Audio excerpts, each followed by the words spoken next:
You are very welcome joining us here in the Diocese of Derry, in the hall of St. Eugene's Cathedral in this wonderful city.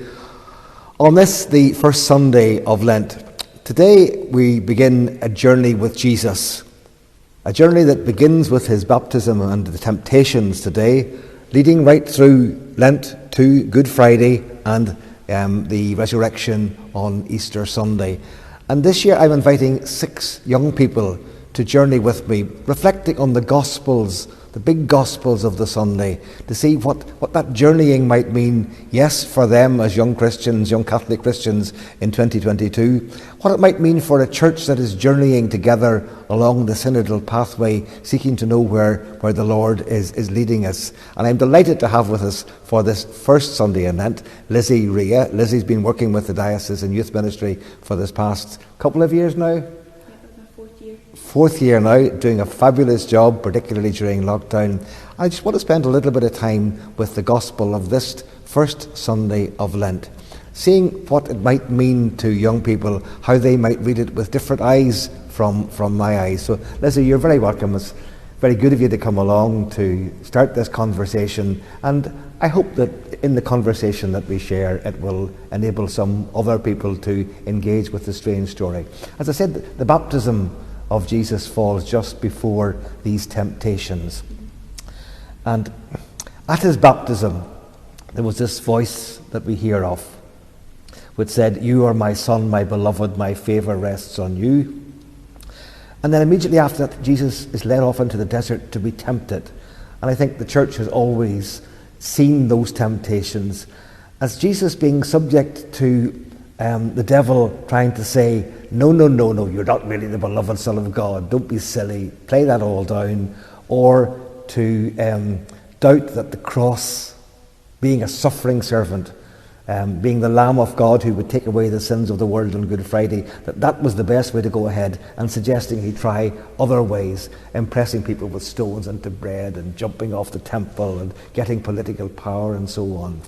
So it's a powerful passage, the temptations of Jesus this first Sunday in Lent. And this year we're reading it in St. Luke's version. So anything strikes you, any phrases or words have jumped out at you as a young person? Yeah, the Gospel is something that obviously this week we were talking about temptations of the devil, and a lot of it can be used in our own world today. And I think the fact that Jesus actually doesn't say very much speaks a lot. He only kind of replies not with a big paragraph of "hear who I am." It's just one sentence, and to kind of respond to that. And also his human side of it, that maybe he did think about it, maybe he did think about doing something that the devil said, because he knew his task in that time in the desert was going to be hard. When we know coming up, we're in Lent, and what we're going to go through these next 6 weeks is going to be, it's not going to be the same as every other 6 weeks that we go through throughout the year. But when he says, do not put the Lord God to your test, so you will automatically think, well, how am I doing that? How am I putting God to the test? Yeah. And we do that in very many ways, without even realising. We also go, if you could do that, just show me a sign, but who are we to ask for that? Mm-hmm. That's definitely something that kind of struck me. Yes, and those quotations of Jesus are all little phrases from the Old Testament. Man does not live on bread alone. Do not put the Lord your God to the test. Worship God alone. They actually are quotations from the Jewish scriptures, from the Old Testament. Not even words of Jesus on his own. And I suppose they all come at the beginning of Lent, because we start off with good intentions. I'll go off this for Lent, or I'll definitely do that every day for Lent. And we're tempted very often to say, no, it's not very sensible to do that.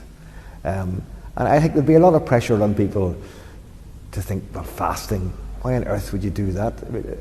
It can't be easy for young people to take on fasting, extra prayer for Lent, because many of their friends wouldn't understand what they're doing. Exactly. So when we say we're fasting, or if we say what we're going to be doing for Lent, people, like you made a great point recently on our Instagram channel, when you were talking about how if we lose a bit of weight and we raise a bit of money, what exactly have we done? What are we going to achieve at the end of this Lent? And I think that is something to really think about for young people. By saying we're fasting, what does that mean? Are we fasting? I'm not just talking about food, I'm talking about maybe fasting from social media, fasting from things that really maybe bring us happiness, but maybe do contribute to the fact that it distances ourselves with Jesus.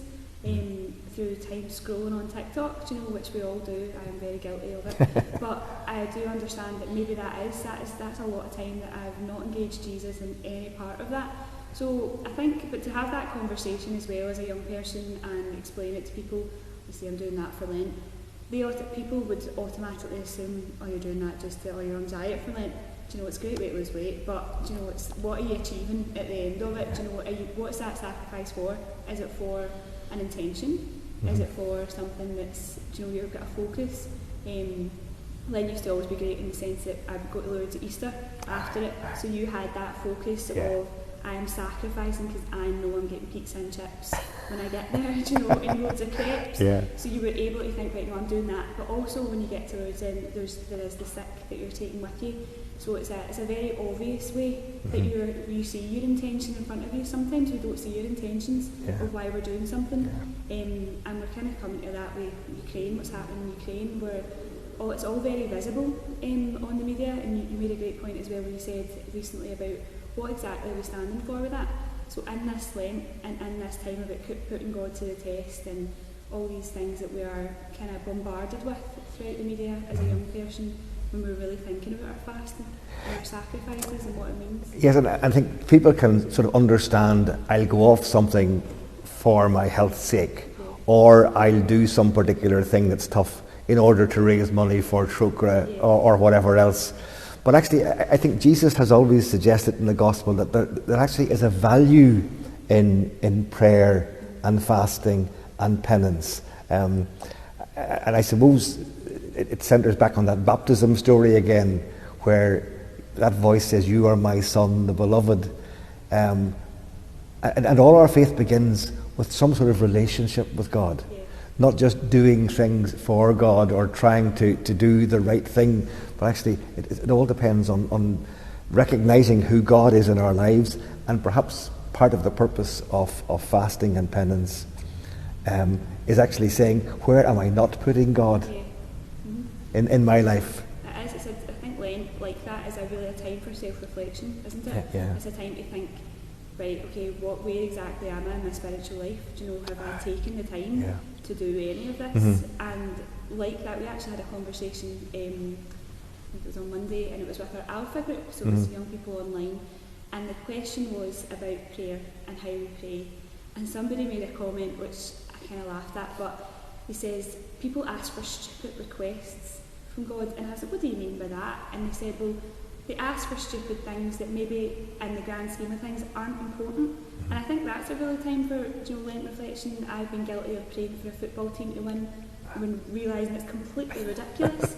It is, it's completely ridiculous, and we need to take a time, if we fail an exam, and it's how we word things, it's rather than God, will you make me pass, or will you give me the strength to make sure that all the knowledge that I've studied, that I'm able to put it into words, and how we phrase things, and pray for acceptance, because sometimes we don't accept maybe what God's plan is in our vocation, our mission, all these things. And I think Lent is a great time to take that self-reflection and think about where we're going, and think about where is important and what's important and what exactly we stand for, and how that relationship that you speak of, are we putting in enough in that relationship? God's always putting in the work. Are we putting in the work to make sure that relationship's working? Yeah, you make an interesting point there, all right. Jesus taught the apostles just one prayer, the Lord's Prayer, the Our Father. And the first half of it is not about asking for anything. It's about Father, recognising who God is. May your name be held holy. May your rule, may your reign, may your kingdom come. May your will be done on earth as it is in heaven. And then only after we have praised God, given God sort of place as the one who is the Lord of all, then we come in, give us this day our daily bread, forgive us our trespasses. The request comes in much later, and I suppose a growing journeying with Jesus. I think he would all want us to develop an understanding of who the Father is. And perhaps, as somebody put it, Lent is a sort of a steam cleaning of so many of the things, that the barnacles that have grown on the bottom of our boat, without us almost noticing it. And it actually is steam cleaning those off to make us better fit for the journey. So that prayer actually is about developing that relationship with the Father. I mean, it can't be easy for many young people to admit to their pals that they pray, or that God's important to them, or that they want to discern their way forward, or they want to live appropriately. It can't be easy for many young people. I'm sure it's not, and obviously in the context of my work, I'm with young people who are usually of a faith background, or some sort of faith background, or wanting to engage more. You know, they really are, and they're wonderful. They've told me that they find it very difficult, but as a youngish person myself, it is difficult. It's very difficult. My own friends and circles and aren't all of a faith nature. Some are, but a lot of them aren't, and I was lucky enough to grow up surrounded by others who were. But our young people aren't at that stage either. Do you know, they're not surrounded any longer by people who are a great influence. As I say, I was very lucky, but that is slowly fading away as well as I reach into my mid-20s. As I get there, it's slowly fading, the circle's getting smaller, and it is difficult to say, as I say, but I'm lucky enough because I work in it, to say, well, this is my job, and I love the job. So it's difficult for young people, and it's not easy to say when you're not in the conventional norm. It's not easy. I'm sure you talked about Lourdes earlier on. You just that being together with other people who were like-minded must be important. Very important. I'm missing it greatly, both Lourdes and Medjugorje, because it's a time like that. It's like a mini Lent squeezed into 5 days of self-reflection, of finding that silence where sometimes we never find in our busy schedules. You know, we are constantly running, and that silence to just re-evaluate everything that's going on, but surrounded by people who are there for the same reasons that you are, is priceless actually when it comes to developing your own faith.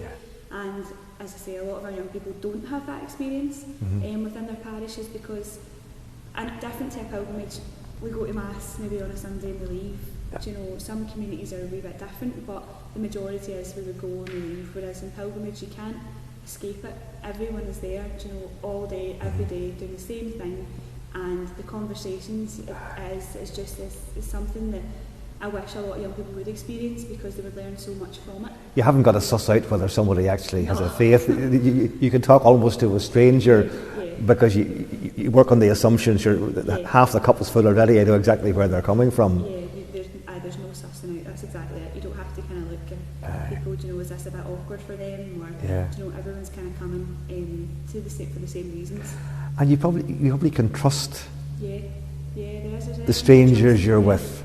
That's a really good point. Never thought about it like that. You can trust, because they say you're sitting at the grotto and somebody turns around and asks you something, and you can trust them to know that when you open up, there's a vulnerability, isn't there, when we talk about our own faith. It's a relationship, as you described it. It is a relationship.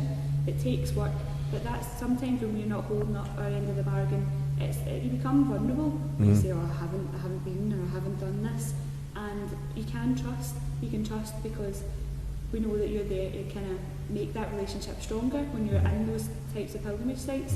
So there's a willingness and a work ethic there that you're trying to better the relationship. So there is an element of trust, definitely. And you're with people who are generous.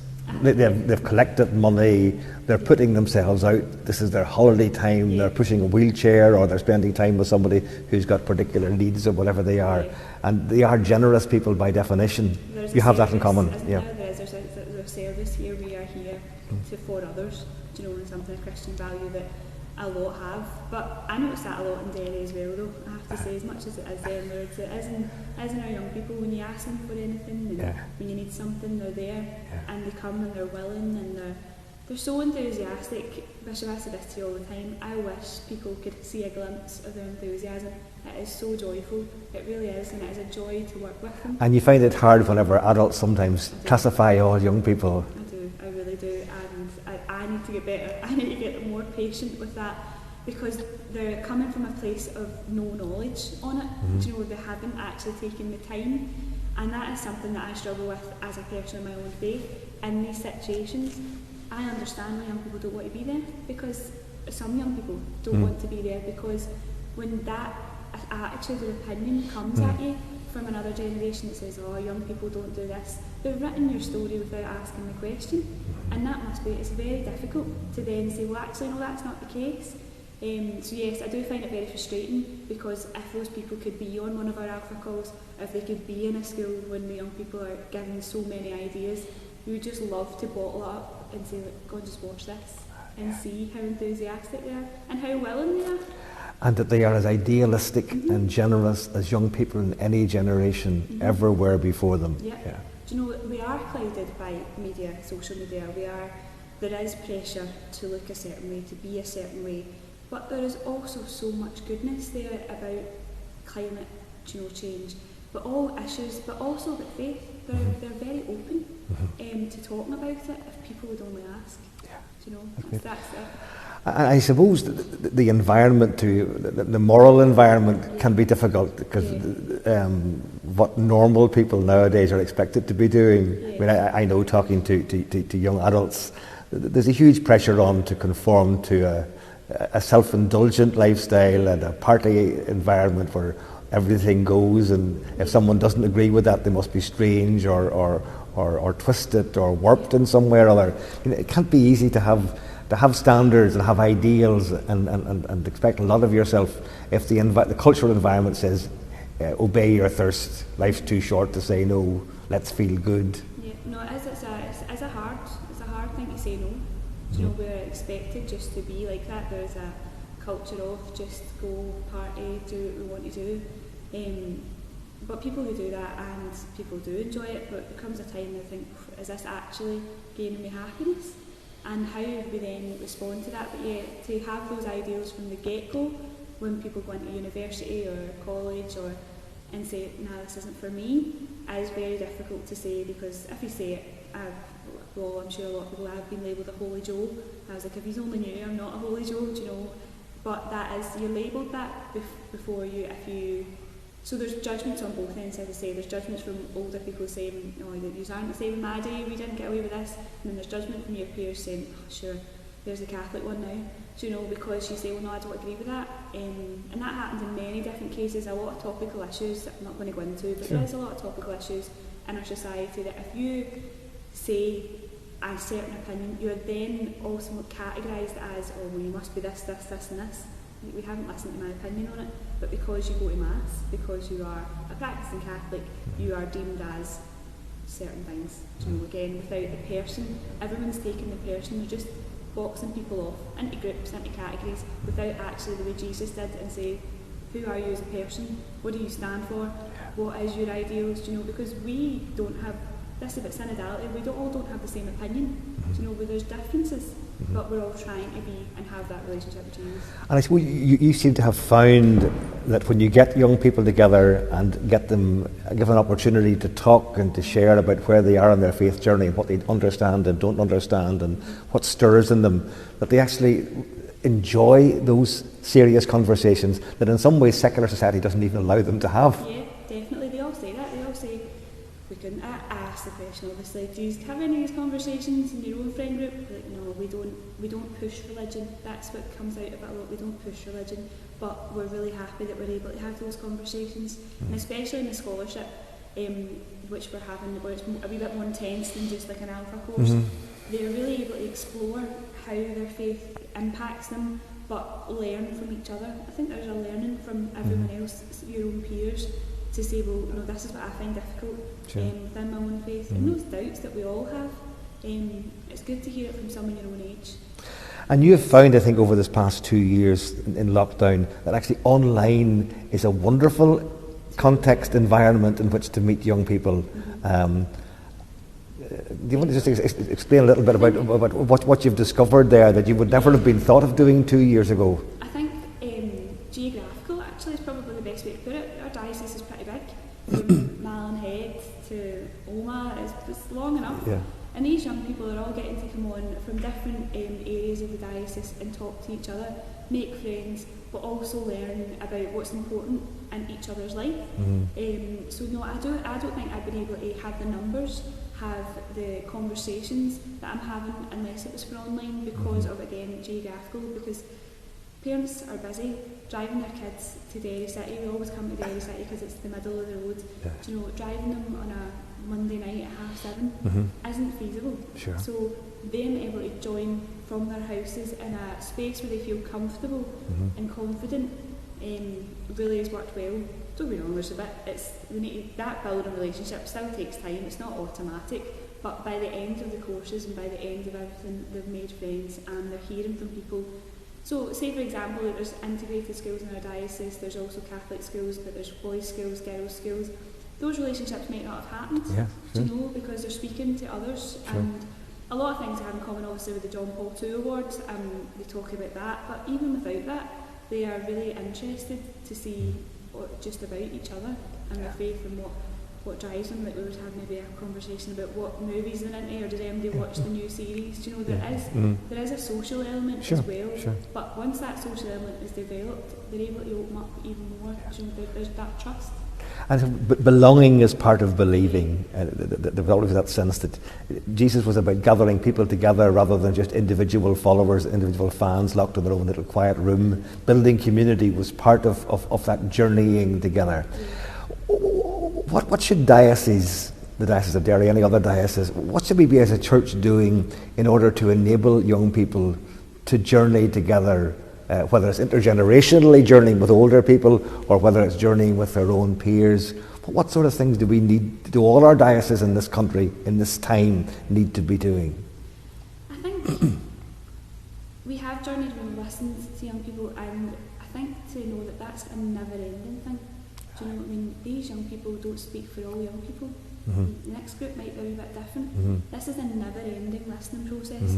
To understand how people feel and make sure they're heard, and about how, as a diocese, we do have that intergenerational. Somebody made a point to me, why are you segregating all young people and doing stuff with young people? It says, because I don't think we're there yet. And Pope Francis speaks of the wisdom of the generations before us, and Christ is alive, and he's so right, there is so much wisdom there, but there also needs to be a bit of give and take from both generations of a listening voice and not a condemning from either, saying, well, they don't know nothing. Do you know what I mean? They all go to Mass all the time. From young people's point of view as well, there needs to be a bit of dialogue between the generations in a safe space. So I think that's something that I'm going to really try to make sure that happens. But when it comes to peer ministry, I think it's going to take a few young people who have journeyed together over these last couple of years to stand up and be confident about how that's impacted them, and to continue that wherever they go, because I think we sometimes see it as a loss when young people go away to university or they go to Australia. To not see it as a loss, if you've made a positive experience, if our diocese has made a positive experience to that young person, do you know, that's as much as we can ask for. Okay. Do you know, if they're able to build that relationship with Jesus. And I know you're journeying with young people in the diocese towards and then perhaps through World Youth Day, which is in 18 months in August 2023 in Lisbon, please God. And I think you're using that time of journeying, yes, to enable them to grow in their own faith together, but also helping them to shape the future of the diocese. Yeah, there's volunteers and young leaders that need to be established, 100%. You know, we can't, there's only a few, we need them in every parish, is my point. We need to get to that stage where there's young people that are active in their parishes and want to help others. And you say you are really convinced there are young people in every parish, if we were able to engage with them, who want to respond to this call of Jesus, to know that you are my beloved daughter, you're my beloved son, my favour rests in you, to know that sin will only be overcome by facing the cross, by doing difficult things, by becoming a hero and a saint, rather than becoming some sort of self-satisfied, smug wimp who thinks actually that'll do all right, or who looks down their nose at other people. And I think that there always is that idealism in young people, the St. Francis and St. Clare and Mother Teresa and so many who wanted to give their lives to make the world a better place.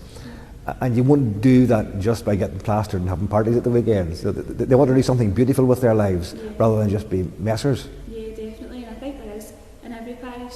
And I think young people, again, if we see the young person, rather than I've done it all through this interview, but we call them young people, see them as people. Yeah. Do you know what I mean? Yeah. They're just people, and there's all generations that we're going to get plastered in our winks. Do you know what I mean? There actually is. There's the whole generation. There's the old guy sitting in the pub, do you know what I mean? Still drinking his pint. So it's seeing it as there's people in every parish, isn't there? And I think young in age and young at heart. Do you know, there's some of our leaders that are retired, but they understand young people. They understand how to have a dialogue and how to get the best out of that young person. So I think when we understand young people a wee bit more and give them time to come round and give them time and believe in them, like Pope Francis believes in young people. You see it the way he talks. You believe in young people, Bishop. You see it when you talk to them. So it's just making sure that we all believe in those young people, you know, that we encourage them, not discourage, and not see it as a failure if they're not at Mass every week. That's the ultimate goal. Of course it's the ultimate goal. We need to get them, but we need them to understand the value and the amazing thing that is the Eucharist. Do you know, they need to understand why they're there. Do you know, we can't just expect them to go and sit and not have a notion, because like that, maybe they don't have the experiences that I was lucky enough to have, you were lucky enough to have growing up. Maybe our young people don't have that, and it's our job, well I say it's my job, to make sure that it's a positive but also a learning as they understand why it's important to have that. And I think Jesus is so sure in himself in this gospel, and the devil's saying all that. We need to make sure our young people, when in any conversation, because there will be in a lot of conversations, like we said, it's not easy to be a follower of Jesus in our society today, but they need to be sure of themselves like Jesus was, and say, well, you know, and stand up for and be, you know, counted for what they believe in, but also see the value in it in a way that's not, you're not dissing anyone else, you're not disagreeing with anyone else, but you are allowed to say, I am a Catholic, or I am a Christian, and I think we're sometimes scared to even admit it. So we need to make sure that our young people feel confident in saying it without feeling like they are hurting someone else by just admitting it. And our young people do feel like that a wee bit, well, I can't really say anything about this. So it's easier for us. You're a bishop, I'm working in the church, it's easier for us to say. But what about the young nurse, or do you know what I mean, the young mother? Do you know, it's making sure that they know that it's okay to say that, no, I believe in Jesus. Wonderful. That's a great start. I really enjoyed that conversation. It's a good beginning for us on this journeying with Jesus through Lent, that sense that there are lots of temptations that we all feel to be unfaithful to that relationship with God the Father who loves us, and to be unfaithful in terms of how we tackle the problems of the world. But I think you've given me great encouragement there by your enthusiasm, by your obvious passion for this, for your commitment to young people. And please God, we will all be blessed by your sharing there. As we journey through Lent, are not afraid to tackle the barnacles that have got stuck onto the bottom of our boat, not to be afraid of doing a bit of steam cleaning and paying a price for that, knowing that if we die to ourselves, Jesus says, that's really the only way you'll experience the fullness of resurrection. Lizzie, thank you so much for having that first conversation, that first podcast, that first stage of the journey with Jesus during Lent. It's been a great start for us. I really appreciate you sharing your story, and please God, we'll continue next week with another young person sharing their journeying with Jesus. And I hope that will be a great encouragement to old and young, to help our young people be the saints and heroes that God is calling them to be. Thank you. Thank you.